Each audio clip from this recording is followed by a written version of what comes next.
çok önemli bir şeydir. Sabır makamıyla ilgili. Önümüze çıkan takvim bize ait değil. Takvim Yaradan'ın takvimi. Hani insan plan yaparmış, Allah gülümsemiş ya. Kaderin üzerinde bir kader var denen mesele budur aslında. Her ne olursa olsun her şey ondandır. Ama her şey. Doğrusunu veriyor, yanlışını doğrunun içinden biz alıp bozuyoruz. Bir hayır ve şer meselesinde. Şimdi oğlumuz küçük bir kabahat işliyor. Diyoruz ki sana bu hafta sonu televizyon, iPad, telefon yasak. Çocuk ne düşünüyor? Annemden bana bir şer geldi. Anne ne düşünüyor? Oğlunun hayrı için verdi bu cezayı. Niye? Çünkü doğru yapmadığında hayat ona ceza verecek. Ve doğruyu yapmadığı zaman bir ceza gelebileceğini ona pratik ve basit ve ucuz bir deneyimle öğretiyor. Ama anne için hayır olan çocuk için şer. Olay aynı şey. İşte Allah'taki hayrın içindeki, şerrin içindeki hayır da böyle. Nasıl bakarsan öyle görürsün. Onu sen illaki dert diye algılarsan başka bir şekilde tanımlaman, kodlaman mümkün değil. İlginç olarak hayır ve hayır da ikisi de aynı yazılıyor değil mi? Birinde ü harfi yok. Biz ekledik araya onu. Yani Allah'taki hayır dediğimizde ü harfi yok. Öbürü hayır. Ama bunun gibi çok önemli bilgiler var. Mesela nur nedir? Aydınlık, cennet, güzellik, her şey. Aynı şekilde yazılan bir sözcük daha var. Nar, ateş, cehennem. İki zıt anlamdaki sözcük aynı şekilde yazılmış. Ayetlerde geçiyor. Kim karar veriyor buna? Kalbimiz, idrak kalbimiz. Onu sen nur da algılayabilirsin, nar da. Bazen bir cümle geliyor ayette. Bir bakıyorsun, okuyor. Öğretiyordum bir zaman. Okuyor çocuk. Ne diyor burada? Nar diyor. Büyükse, böyle yetişkinse biraz, 17-18-20 nar. Çocuksa nur görüyor. Çocuksa saf tarafından alıyor. Biraz yetiştiğinde kirleniyoruz ya, şey gibi nefes terapisi gibi. Nasıl oluyor bu? Nefesini en mükemmel alan canlı bebektir. Şuradaki bebecik Hocam o sizinle konuşuyoruz. Konuşuyoruz değil mi? Bebekler dünyada nefes alma ve vermeyi en iyi bilen canlılardır. Mükemmel ve kusursuz nefes alırlar. Sonra ne olur? Etraflarına bir şey sararmışız gibi onların. Biz başlarız. Karakter, deneyim, arkadaş, aile, kendi kibirimiz, kendi taşıdıklarımız ailemizden sararız bunu. Sonra gideriz nefes terapisine. Öder parayı bunlara açıklamaya başlarız. Düzgün nefes almayı öğrenmeye çalışırız. Nefes almayı bilmiyoruz. Bozuyoruz. Hayat ilerledikçe çünkü. Dolayısıyla tam da orada anlamamız gereken şey şu ki hayat bizi bozan bir şeydir ve sığınacağımız bakan belli. Eğer o kalkanı alıp önümüze alamazsak bozula çürüyüp gideceğiz. Tekamül için çürüyerek mi gitmek isteriz yoksa dipdiri, sapasağlam mı gitmek isteriz? Biraz da bütün hayatın tercihi bu ikisinin arasında. Bu konuyla ilgili sorular mı? Hocam başka bir şey sorabilirim. Sor. Nefsimiz beynimizde mi, kalbimizde mi? Nefsimiz beynimizde mi, kalbimizde mi? Kalp Ve o dediğimiz, vicdan, merhamet, o oralar nasıl oluyor? kalp dediğimiz bir organ var ya, böyle çirkinde bir şey değil. Böyle güzel çiziliyor ama çirkinde bir şey. Fotoda buradan kalır, pompala alır. Hiçbir şey yaramaz aslında bu iş dışında. Bizim kalp dediğimiz o mesele aslında beynimizdeki bir hal durumu. O da beyindir. Yani kalbi durdu, kalp durmaz. Beyin durdur. Beyin dur dedi mi durur. Çarp dedi mi çarpar, her şey beyinde. Dolayısıyla hal dediğimiz parçalarından oluşuyor. Şimdi şöyle, birileri hipnoza gider. Sözcük anlamıyla demiyorum hipnoz. Yani böyle kendisinden geçen bir hale dönüşür. Meditasyonlarda ya da zikirlerde cezbe dediğimiz hale dönüşür falan. Estağfurullah programda bir sikmişler ve kendini yere vurdu. Hiç unutmuyorum o sahneyi. Gönderir sizlere bir adam, dehşet bir şey. Yalancı bir adam bana hal diye kendini atıyor sıcağında alın bunu diye bağırdı.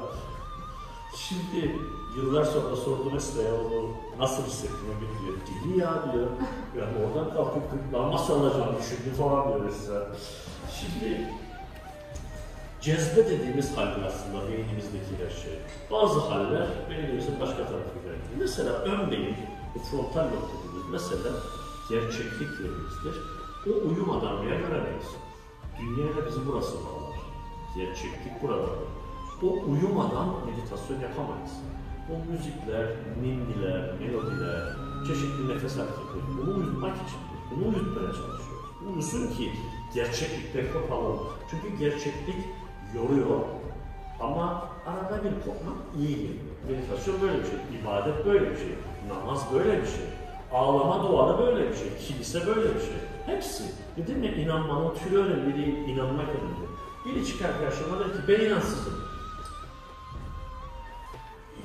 Evladım var, bu var, inanmıyor musun? İnanıyorum. Yani eşimle beraber oldum, çocuk doğuyor, 9 aylık bir mucize geçti, inanmıyor musun? İnanıyorum. Nasıl inansızsın? Dine inanmıyor. Öyle söylüyor o zaman. İnanmayan insan olamaz. İnsan inanır. Sisteme inanır, bir şeye inanır, aya güneşe inanır. Yani ibadet anlamında değil, inanır, insanın inanmaya ihtiyacı vardır. Dolayısıyla her şey beynimizde olduğu için biz biraz kalbe yorarız bunu. Çünkü çakralar diye meseleler var malum gerçek. Dolayısıyla her bir organımız için belli yerlere dağılmamız gerekir. Bu çakraların iyi bir seminer konusu olur bu. Çakraların tasavvufta karşılıkları var. Dolayısıyla biz başka organlarımızı da kullanmak isteriz ama her şey beyinlidir, tamamı beyinlidir. Yani beynin frontal lobu, arkadaki lobu bağlayan ekspektüt denen bir yer var. Bu çizgi, incecik bir böyle bir zar gibi bir şeydir. Bu çizgi vicdandır mesela. Niye? İnsanın en hassas noktası da beynindeki, en hassas. O yüzden hassasiyeti yüksek olduğu için vicdan arasında. Orayla düşünmeye başladığımızda vicdanımız sızlar. Çünkü bu bahsettiğimiz ilahi kavramların bedende yerleri var. Her beynin bir yeri var. Bu nedenle her şey beyindedir ama kalbimiz demekten de geri kalmayız çünkü öyle öğrendik. Bir zararı da yok. Yani kalp demekten bir zararı yok. Kalp gözü demekten bize. Şimdi mesela kalp gözü deriz. Nedir kalp gözü? Sanki bir tane lavada açılıyormuş gibi. Hayır. Gerçeklik odaklı anlayabilme yeteneği. Gerçeklik odaklı olarak, yani bu gerçeklik varken bile insanları görüyorsunuz, halinden, hareketinden anlıyorsunuz. Yani şimdi hayatım boyunca 7-8 bin tane insanla görüşünce seanslarda bir kadının saç modelinden bütün karakterini çıkarabiliyorum artık. Bütün karakteri çıkıyor, sadece bir saç modeli. Hele de yeni yaptıysa, son bir ay içinde değiştiyse, falç gibi, oku gitsin ona, oku gitsin seni. Çok özür dilerim arkadaşlar. Herkes çünkü birbirine benziyor malum mu? Hiç benzemez. Bir tek estetik göze yapamazsın. O göz bebeği sana bütün dünyasını anlatır. Ne isterse değiştir. Sadece gözüne bak, hangi tercih. Her şeyi değiştir. Niye? Çünkü insanların fizyolojik olarak olduğu gibi psikolojik olarak da birbirleriyle ortaklıkları var. Ya dedim ya, önemli olan olay değil, hissettiği şeydir. Acı 1000 tür. Yani 1000 türlü, 1 milyon tür acı sayabiliriz ama size hissettiği bir şey acıdır. Yani şöyle düşünün, dünyada insanlar ölür, onun arkasından yas tutarız. Bu orada yaşadığımız şey acıdır ama benim için başkasından acı çekerim, sen başkasından, öbürü başkasından ama hepimiz acıyı çekeriz. Ortak yanımız acıyı çeken insanlar olmamız. Yaratılışın içerisinde önce kalbi bela olmuştur. Yani ruhlar ayrı, yani bizim olmamız oluşturulur. Sonra bizim hizmetimize sunmak üzere kainat oluşturulur. Ve bu kalbi bela sürecinde de Allah'ın sorularına ilk ve en iyi cevabı verdiği için Hz. Muhammed seçilir. Ve o bize ne denir? Denir ki Hz. ilk ve son peygamberdir. Neden ilktir? Çünkü orada o seçilmiştir. Sonra Hz. İbrahim'le başlamıştır. Semavi din serüveni başımıza gelir. Ve orada biz Kâb-ı Belâ'dan itibaren gönderiliriz ve görevli geliriz. Her birimiz aslında kovulduğumuzu söylediğimiz cennete geri dönme yolculuğundayız. Esas amacımız budur. Peygamberler de o geri dönüş yolculuğunun kılavuzları, kaptanlarıdır. Onların öncülüğünde Allah'ın yolunda biz geri dönüp yuvamızı bulmaya çalışan zavallılarız aslında. İnsanlık böyle bir aile.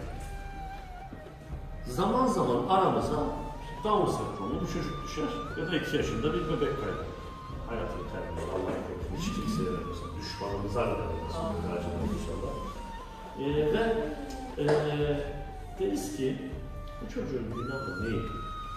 O çocuğun günahı yok. O çocuğun görevi var. Bir günah için orada değil, görev için oradadır. Ve o çocuk benim 70 yılda kat edeceğim yolu 2 yılda kat edecek. Çünkü benim amacım bu dünyada yaşamaktır. Amacımız her birimiz oraya var. O bize ders verip gittiği, o anneye o acıyı, o anneye o tevekkülü, o anneye o insanı kamil olma adını yaşattığı gitti. Allah'ın çok sevdiği bir kuldur. Ona en büyük acıyla kendisine çekti. Düşünün ki öyle bir acıdan dolayı ona sarılsın. Mesela şeyi bilirsiniz, hep anlatır. Her anlattığında gülümser, her anlattığında içi burkulur. Cemal Nur Sargut hocamız ne der? Evlat kaybı vardır ve bunun tüyleri diken diken olur. Her anlattığında gülümser. Neden? Öyle bir derdi, öyle bir insana verdi ki o dert Cemal Nur Sargut'u yarattı bize ve milyonlarca kişi ondan feyz aldığını öğrendik. Ne kadar kıymetli bir şey, o kadar bir faydaya dönüştü. Dolayısıyla kainatta rastlantı diye bir şey yok. Her şeyin bir yeri ve zamanı var. O yüzden aramızdan erken ayrılanlar, bebekken ayrılanlar, şehitlerimiz, şehitlerimiz, bunların her biri bizim için bir öğretidir ve derstir. Öldü diyemeyiz onlara. Onlar bizim için görevli geldi, görevini yaptı ve gitti. Yani şimdi birazdan affı konuşacağız. Başka bir soru varsa hatta hemen geçelim buradan, iyi bağlandık. Şimdi insanları koşulsuzca affetmesi gerektiği doktrini vardır İslam'da. Herkesi affedecek. Böyle bir kuralımız var. Bundan kaçamayız. Bu bir emir. Yani kalbinde nefretle, kalbinde kinle yaşamamalısın. Bunun en çarpıcı cevabı Hazreti Mevlana'dan gelir. Der ki, kin kalbi yorar. Hakikaten de öyledir. Düşünsenize, herkesi sevdiğiniz, herkes tarafından sevildiğiniz, gördüğünüz insanların sizinle ilgili güzel konuştuğu ve sizin de güzel konuştuğunuz bir çevrede yaşıyorsunuz. Bir de onunla kanlısınız, bununla aşiretsiniz, onun ünlüğünü sıkmak istersiniz. Ömrü hakkınızda konuşur, bir de böyle bir hayat yaşıyor. Seçin bakalım. Hangisi iyi? Çok net cevabımız hepimizin aynı. Tabii ki huzur tarafında yer alır. Peki böyleyken niye buraya geliyoruz? Nefsin sınavı. En önce öldürmemiz gereken şey nefsimiz. En son öldürüyoruz, hatta bazen o bizi öldürüyor. Çektiğimiz anlatırken. Şimdi görüyorum hocam ya. Öyle, hayat böyle bir şey. Bir ağlanıp bir güleriz. Dolayısıyla şimdi af makamı tam bunu anlatır bize. Herkesi affedeceğiz. Her şeyi affedeceğiz. Koşulsuzca affedeceğiz. Peki, vahşice evladı bir tarafından öldürülen bir insan, Allah vermesin, kimi niye affetsin? Defalarca kendi öz babası tarafından tecavüze uğrayan bir kız, o babayı neden affetsin ve nasıl affetsin? Yani biz küçük konuları düşünüyoruz ama dev şeyler. Bir genç kızla 3 yıl çalıştım. Babası ve 5 erkek kardeşi tarafından 6 yıl tecavüze uğramış bir kız çocuk. 3 yaşında başladı tecavüz.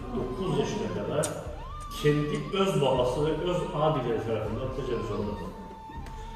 Ve aynı abiler kızın annesine de tecavüz ediyor. 3 sene çalıştık. Nerede çıktı biliyor musunuz dışarıya biz? Nerede rahatladı? Bugün geldi de 2. Haklısınız, hepsini affettim. Çünkü affetmeyi anlamak için geliyorsa önce affetmenin ne olmadığını anlamamız gerekiyor. Affetmek ne demek değildir? Acizlik değildir. Kaybetmek değildir. Yenilgi değildir. Bir başkasına aynı hatayı bana karşı tekrar yapsın diye izin vermek değildir.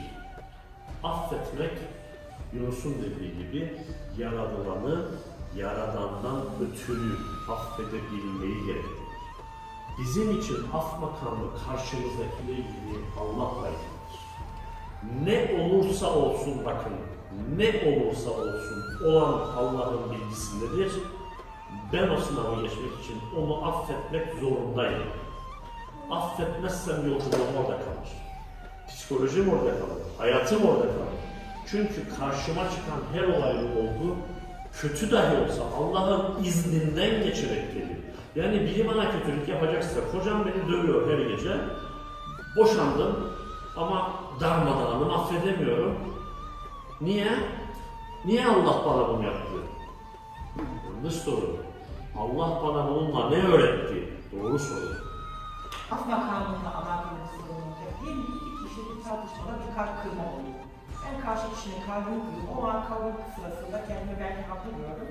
Daha sonra düşündüğümde diyorum ki ben haksızlık ettim karşı kişiye. Biliyorum, özürümü de diliyorum. Diyorum ki lütfen mesela özür dilerim. Yani yanlış bir davranışta bulundum, affet beni. Çünkü şöyle bir şey de var, hukuk hakkıyla gel beni. Bir taraftan bulunuyor. Ama karşı kişi de inana bağlı, hayır seni affetmiyorum. Dedi. Dedi, o zaman ne olacak? Bir tarafta kul hakkı var. Evet. Bir tarafta özürümü diliyorum, pişmanlığımı da söylüyorum. Hemen anlatayım. Hemen anlatayım.